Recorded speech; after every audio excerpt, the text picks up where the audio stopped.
স্ক্রিনের খাবারটা দেখে যদি বিশ্বাস না হয় এটা তেহারি, তাহলে আপনাকে বিশ্বাস করতে হবে, কারণ আমি বলছি এটাই তেহারি। এবং এই তেহারিটা খেতে গিয়েছিলাম বনশ্রীর সি ব্লকে। বনশ্রীর এই রাস্তা দিয়ে প্রতিদিনই মোটামুটি হাঁটা হয়, কিন্তু সোশ্যাল মিডিয়া যদি না থাকতো তাহলে আসলে জানাই হতো না যে এরকম কোনো দোকান বনশ্রীতে আছে। টোটালি হোমলি পরিবেশে মা, ছেলে এবং ভাই একসাথে তারা এই দোকানটা পরিচালনা করে। অ্যান্ড খাবার দাবার বেশ সুস্বাদু, বলা যায় একদম বাসায় বানানো খাবার।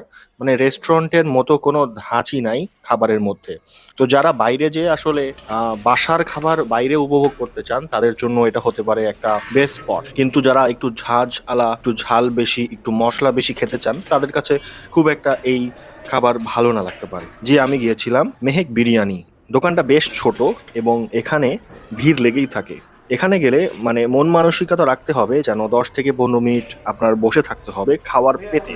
আবার এটাও মাথায় রাখতে হবে আপনাদের যে দুপুর 1টার মধ্যে